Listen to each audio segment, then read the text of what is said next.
தலைவன் எம் பாரதியை வணங்கி ஆண்டுகள் ஆக ஆக வயதுகள் ஏற ஏற இளமை கூடும் பேரதிசயம் பெற்ற என் தமிழ் அன்னையை வணங்கி தன்னை விட உயரத்தில் நிற்க வைக்க எங்களை தரணியை ஆள வைக்க முழு மூச்சா எங்களுக்காக உழைக்கும் ஆசிரியர் பெருமக்களை வணங்கி அறியாமையை சுருக்கி அறிவை பெருக்கி நாளைய சூரியனை போல் ஒளிவீச காத்திருக்கும் என் நண்பர்களே, அண்ணன்களே, தம்பிகளே, வருங்கால தேவைகளே, எதிர்கால மேதைகளே, உங்கள் அத்தனை பேரையும் சிரம் தாழ்ந்து வணங்கி பேசப் போகிறேன் என் தலைப்பில் இறங்கி.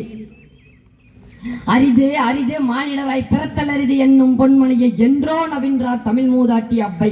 கிடைத்ததற்கரிய இந்த மனித பிறப்பு சீரும் சிறப்பும் பெற்று திகழ வேண்டுமாயின் அறம் செய்ய விரும்பு என்ற கோட்பாட்டை கடைபிடித்தொழுக வேண்டும் என்பதையும் ஆத்திச்சூடியில் அவர் கூறியுள்ளார். அறம் எனப்படும் பண்பு நலன் மனிதர்களின் மனம், சொல், செயல் சார்ந்ததாகும். இதன் அடிப்படையில் அறம் செய்ய விரும்பு என்ற சொற்றொடரை ஆழ்ந்து நோக்கினால் மனித குலம் மன தூய்மையுடன் அறநெறி போற்ற வாழ நாட்டம் கொள்ளும். இவ்வாறான அறம் சார்ந்த வாழ்வை மானுடம் மேற்கொண்டு துலங்குவதற்கு அடிப்படை அஸ்திவாரமாக அமைவது ஒழுக்கமே ஆகும். எனவேதான் மனித வாழ்வியலுக்கு இலக்கண வகுத்த வள்ளுவ பெருந்தகை ஒழுக்கம் விழுப்பம் தரலான் ஒழுக்கம் உயிரினும் ஓம்பப்படும் என்னும் குரலில் ஒழுக்கம் உயிரினும் மேலானதாக போற்றப்படும் என்றார். ஒழுக்கத்தின் எய்துவர் மேன்மை, இழுக்கத்தின் எய்துவர் எய்தாப்பழி என்னும் குரலில் நல்லொழுக்கத்தால் ஒருவன் உயர்வடைகின்றான்.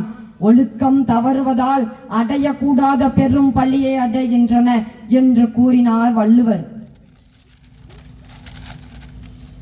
நன்றிக்கு வித்தாகும் நல்லொழுக்கம் தீயொழுக்கம் என்றும் இடும்பை தரும் என்னும் குரலில் நல்லொழுக்கம் ஒருவனுக்கு அறத்திற்கு காரணமாகி நிற்கும். தீய ஒழுக்கம் இம்மை மறுமை ஆகிய இரண்டிடத்திலும் துன்பம் தரும்.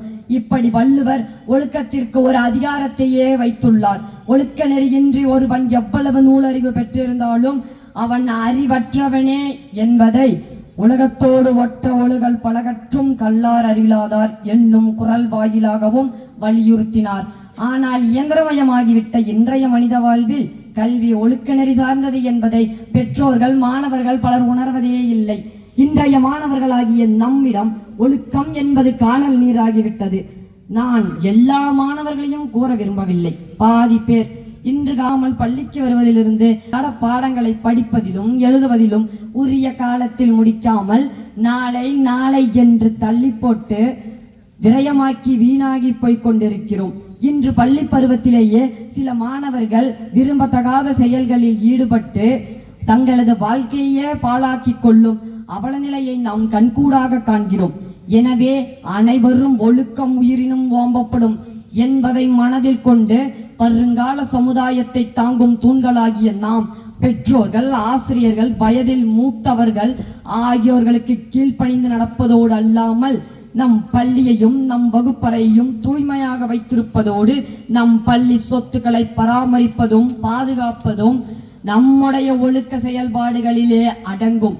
நம் கரும்பலகையில் முதலில் இடம்பெறுவது ஒழுக்கம், அடுத்துதான் கல்வி, கல்விக்கு அடுத்துதான் உயர்வு.